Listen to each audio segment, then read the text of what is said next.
Good evening. Welcome to my YouTube channel, Maria Lorivi TV. So, since tapos na tayo mag-tackle about kung paano magsimulan mag-vlog. So, alam niyo ba guys, kapag nasimulan na natin mag-vlog dito sa YouTube, kailangan natin isipin natin na magawa tayo ng videos na hindi ma-against na community standard dito ni YouTube. So, kagaya ni Facebook, kung ma-restricted ang ating shall we say yung mga account natin o YouTube channel natin, pareho rin sila ng mga rules guys pag gagawa ng mga video sa Facebook at sa YouTube channel.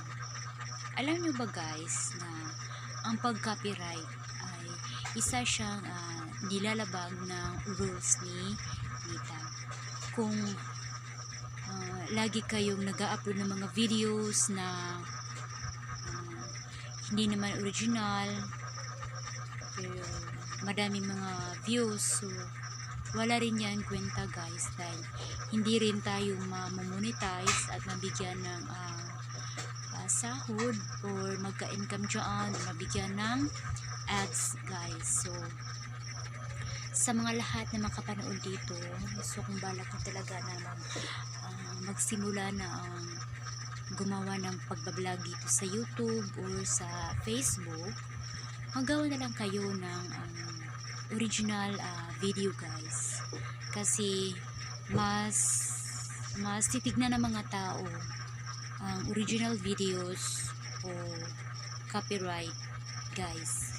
Kasi napapansin nyo, kapag copyright na view na lang nila or hindi sila magko-comment, whereas kung sa original videos natin, yes, kung may interesadong gagawa ng mga for example, ng mga ganyang mga may balak silang gagawa ng video, so magtatanong sila, ganun pala magawa ng video or magawa ng YouTube kasi gagawa ng YouTube channel. So I need to kailangan gawin ko to or mag-comment ako na ganun pala gumawa ng content. So ganun siya guys. Kaya sa lahat na makapanood dito sa aking mga video, sa aking content ngayon, sana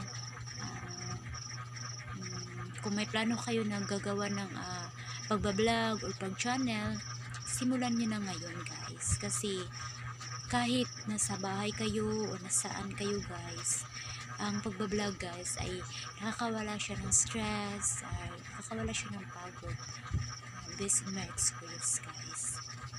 Kaya kahit sino pwede makagawa dito guys, basta may motivation kayo o willing kayong gumawa ng yun lang guys. Sana may natutunan kayo sa content nito. Thank you for watching. Bye bye.